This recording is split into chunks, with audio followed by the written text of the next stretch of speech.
Okay, so there's a whole bunch of budding electricians out there who've been messaging me lately asking what tools do I need to start my electrical apprenticeship. Well, let me help you guys out.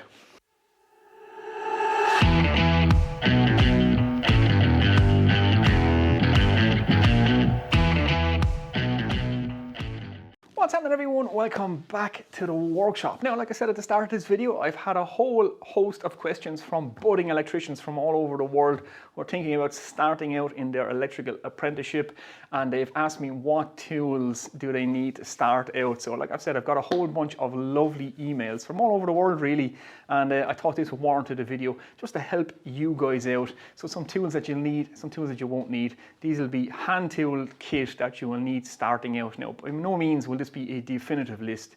There's lots of specializations you can get into as an electrician, and there's loads of avenues you can go down, and there's tools specific to all that. But this would be the basic set that every electrician would have, whether they're in domestic, commercial or industrial work, and it's the basic hand tool set. So that's what we're going to do in this video. Now, I also have a sponsor for today's video, and this is going to help out the rest of the tradespeople out there who watch my videos. So let me tell you a little bit about it. So this is my first ever sponsored video, and as I promised you guys, I would not tell you about anything I do not use myself. So today's sponsor is Tradify. Now, Tradify is one of the fastest growing business management platforms, and it's aimed specifically at tradespeople. So whether you're one person in a van or you have a small crew working for you, if you're a plumber, carpenter, electrician, tiler, painter, decorator, roofer, block layer or builder, if you're in the trades and you're self-employed, then this is for you.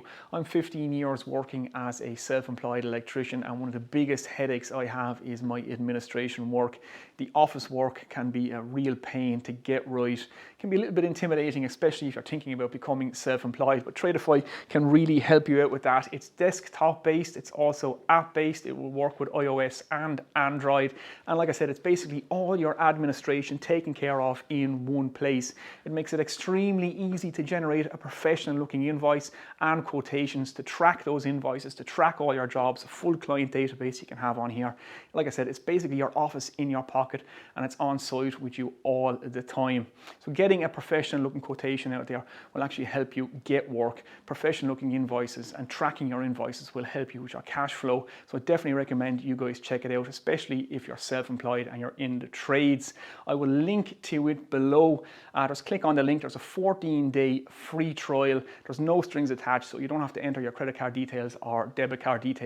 You can just sign up for the 14-day free trial. You can play around with the app, see if it's for you. I guarantee you will like it. And if you do, they've given me a promo code, MAN in shed, all one word in capitals. I'll leave it on the screen. I'll also leave it in the description below. That will give you 50% off for the first 3 months, and it's pretty cheap anyway. It's the price of a couple of cups of coffee and a few sandwiches for all your admin taken care of. So like I said, if you're in the trades, if you're thinking about becoming self-employed, this would be a great app to start using from day one.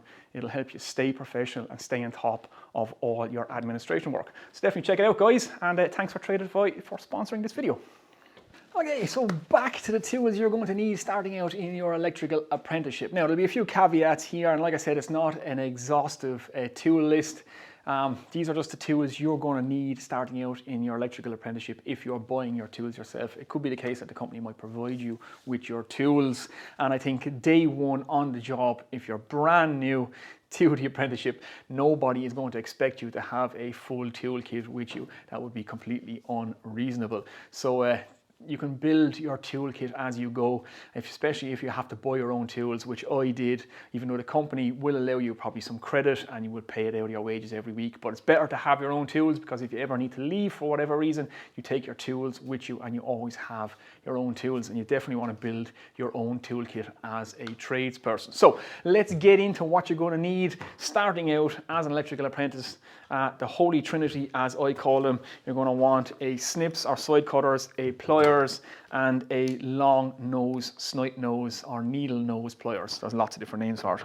So start out, let me get you in for a closer look. I'll show you my tools. Okay, so like I said, the very first tools you're going to want to spend your money on is a set of pliers, a set of side cutters or snips or diagonal cutters, are sometimes referred to, and a long nose or snipe nose or needle nose pliers. These to me are the Holy Trinity of the electrician's tools. Now, some people as I said in previous videos, would add a fourth, and that's a wire strippers. I don't use a wire strippers. Now the company you work for may say you have to use a wire strippers, or when you go on block release to college, they may specify you must use a wire strippers, but I do everything with my pliers. Here's a piece of 2.5, similar to the Romex in the United States, but I strip everything with my pliers. So in case I pinch the insulation on the side, I can peel it off, I can catch the middle core, which is the earth, I can pull that back through the cable, strip it off, there we go. Catch the inner insulation, strip it.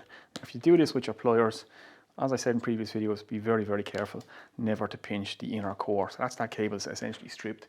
It's all done with one tool. I'm not in and out of my tool belt grabbing 5 different tools. That's why I like a really good quality pliers, and that's why I use my pliers. Now, the tools I recommend are Knipex. I've used just about everything else from around the world that you can get, and nothing is better in my book than the Knipex. They are expensive, but you're a trade person now. Don't buy cheap tools.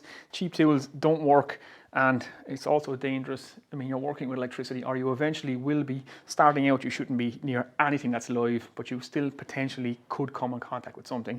It is a dangerous profession at the end of the day, and good quality tools will not only work for you, but they will also save your life. So these are fully insulated, up to 1000 volts, and they are Knipex, and these ones here are 12 years old.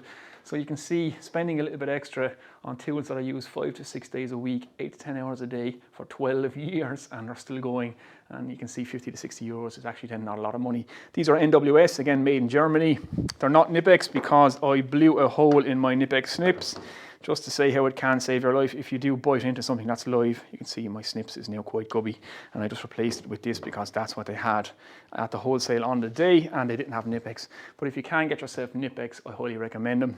So the side cutters are snips. Again, I like to use the slightly larger one. My pliers are slightly larger. Here's actually my the pliers I started my apprenticeship with all those 20 years ago. These are CK, made in Germany, but you can see the size difference in the pliers. So I prefer the larger ones. I just think they're easier to use and you get a lot more leverage with them. The same with the side cutters, diagonal cutters, or snips, whatever you want to call them. They're called diagonal cutters because they have a tilt in the head here, and that just allows you to get right in and nip things off, so you can get down on top of a surface if there's something protruding through it, and you can flush stuff off. That's why they're angled like that, so they can sit in and you can cut off flush. So, you know, diagonal cutters, snips, whatever you want to call them. And then your needle nose pliers, pretty self-explanatory. You will use these all the time for getting in amongst stuff. Again, you want good quality, make sure they're insulated. All these Knipex VDE are insulated up to 1000 volts. So that's the trifecta, the holy trinity. You definitely want to have those in your toolkit starting out, and possibly the fourth, which is the wire strippers. Okay, so that's the holy trinity, as I like to call them. Definitely tools you want to get straight away, and along with them you're going to need a good set of screwdrivers and a good set of insulated screwdrivers.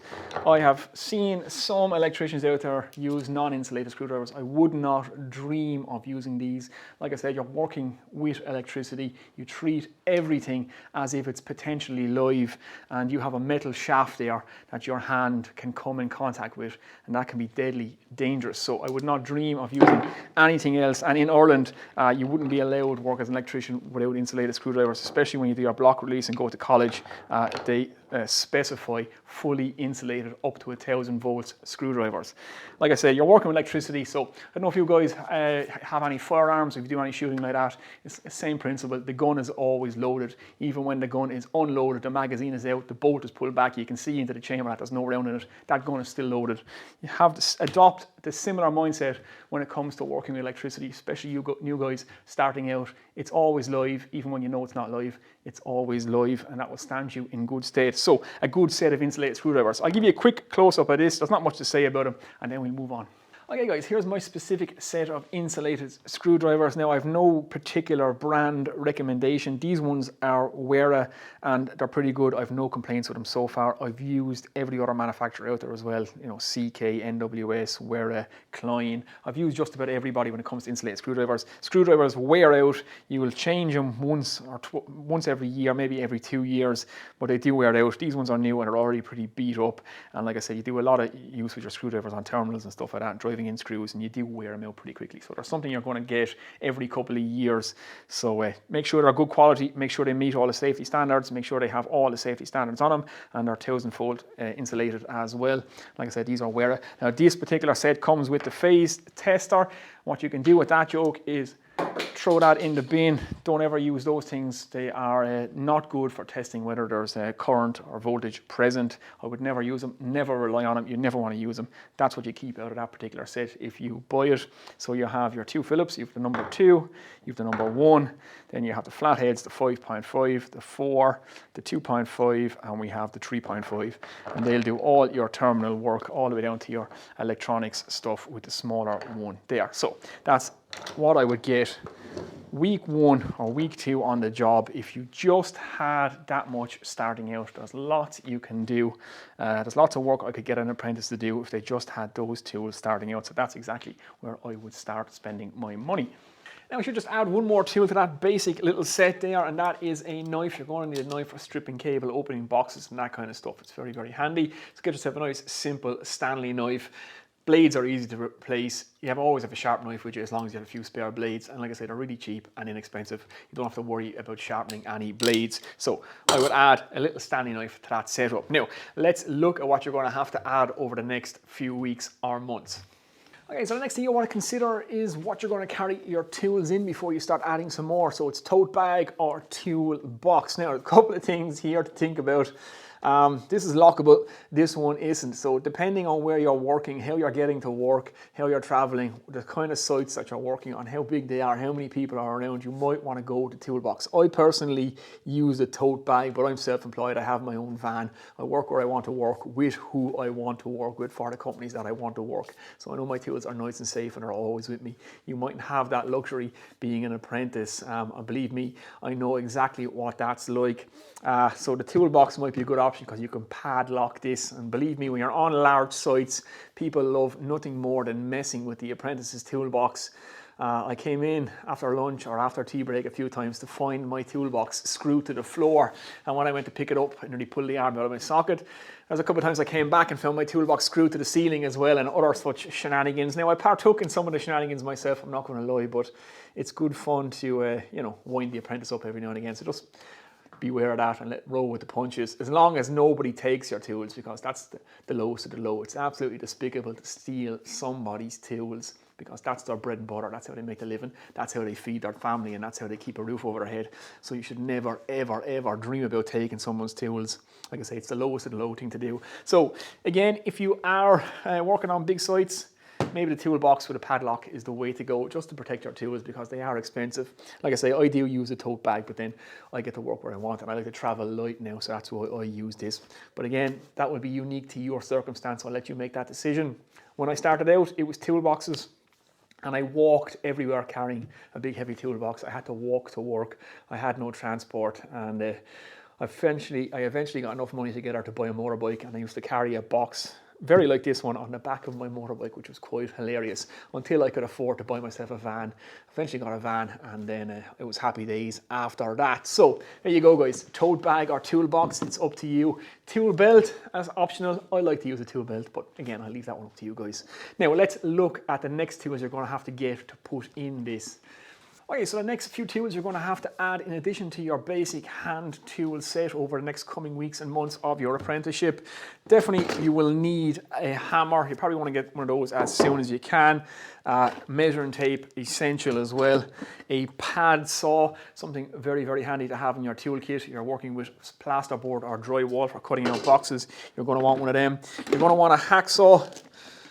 Essential bit of kit, trunking and conduit. I would have a first year apprentice cutting and threading and doing all that kind of conduit work as quickly as I could get them doing it. So you're definitely going to want yourself a hacksaw. You will want a foil, a good metal foil for dressing, trunking and conduit, or trunking and tray ends. That's very much needed. A square, again, obviously doing all your square cuts. A little torpedo level, very important for doing all your keeping your switches and sockets straight. A slightly larger level may not be too essential for you just yet, but definitely get your own hands on one of these when you can. I recommend, when it comes to level, get yourself a Stabilia. They're one of the best on the market and they're not overly expensive. Set of Allen keys, another little essential thing. I have a small set that sits in the side of my tool belt, so yeah, that's very self-explanatory. Other than that, I would get a bushing spanner. You're going to have one of those, especially if you're doing conduit work. Now, this is kind of region specific. I know you guys in the States use EMT and stuff, so maybe you don't need bushing spanners, but certainly Ireland and the UK, a bushing spanner is an essential bit of electrician's kit when you're doing conduit work. An adjustable spanner. Again, not essential starting out, but you're definitely going to get yourself one of those. And most importantly, before all of those, I suppose, is the channel lock, pump pliers or pipe pliers. Another essential bit of kit. You're going to have to add one of these to your toolkit. Again, doing conduit work, tightening glands, all that kind of stuff. Every electrician carries a channel lock, pump / pipe pliers. So I think that's kind of it. Now, PPE gets an honourable mention, but your employer should provide this for you.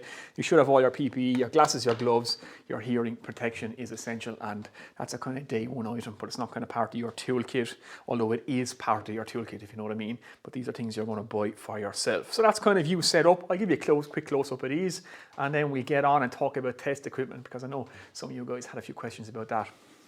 Okay, this is kind of it. This is kind of basic kit, guys. This would probably get you through your first year, and you want to start adding some more stuff getting into your second year. But you guys wanted to know what a basic electrical kit looks like and what you guys can expect to have to buy when you're starting out. Well, this is it. Now, this is the area where you spend your money. You can just buy cheap, relatively generic tools down this end. Again, you don't need an expensive hammer. You don't need an expensive hacksaw. Just keep a good blade in your hacksaw, and a cheap hacksaw will do fine. A good quality square. This is an old Stanley. Like I said, it's probably older than I am, but it's still going strong. Your bushing spanner, self-explanatory for bushing and conduit stuff. A good foil. Adjustable spanner can be handy. You will probably have a full spanner and socket set as you start getting into your later apprenticeship and stuff, but don't worry about that for now. Pad saw, Allen keys, measuring tape. Again, you don't have to buy expensive measuring tapes. These things break all the bloody time. So just a measuring tape that works is all you want. Again, spend your money up here. Channel lock pliers or pump pliers, side cutters, long nose pliers, screwdrivers, and a Stanley knife. You're good to go at a decent level. That's all you need to get you through your first year as an apprentice. Okay, so to answer your questions on test equipment and meters and all that kind of stuff, a bunch of questions you guys had for me. Do I need it starting out? What do I need to get? Well, you don't need anything like this starting out. Again, the electrician will have all the test equipment that you're working with, and they will ensure that everything you're working on is safe and that you understand why it's safe. And it's something you should always ask, and ask 100 times if you need to. Is what I'm working on safe? Am I safe to proceed? And if, like I said, if you have to ask that question 100 times, then ask that question 100 times. It's better to ask it 100 times than be wrong once, and you know, you can mess something up or hurt yourself or damage property. So definitely ask. You won't need this straight away. Oh, now, when you do eventually decide to get one, probably towards the end of your first year, if you're in Ireland, you're doing your apprenticeship, you'll be full-time employed, and then you will have to go to college. It's a 4-year program. You'll have to go to college, do your block release each year, and you will need test equipment when you go do your first block release. I use the T5000, the Fluke tester. Now, there's a new model available of this, but I've used these for the last 20 years. They're absolutely fantastic for amp readings, for voltage readings, and for continuity testing. They're a nice, quick, to give you a quick visualization of what's going on. They're safe and they're reliable, and they can be calibrated as well.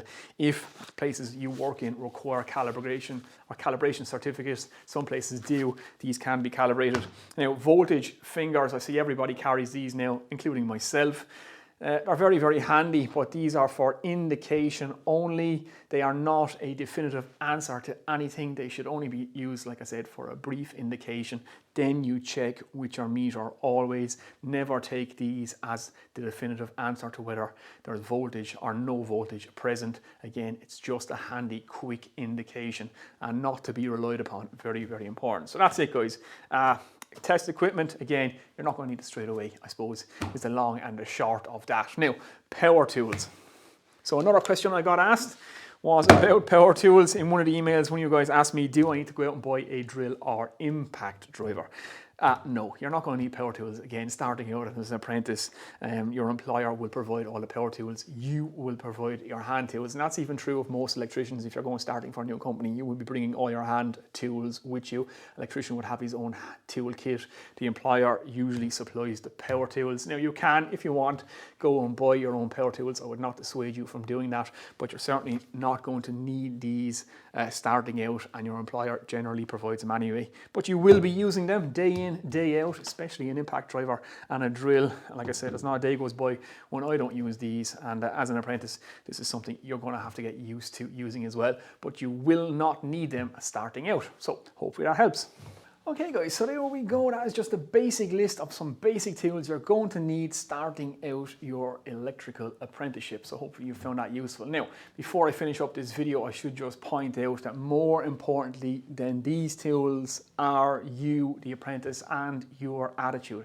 If you've just got your electrical apprenticeship, if you've just been taken on, then your attitude is what's going to get you there, guys. That's what's going to get you over the finish line. It's going to get you through those 4 years, and it's going to make you a good electrician at the end of it.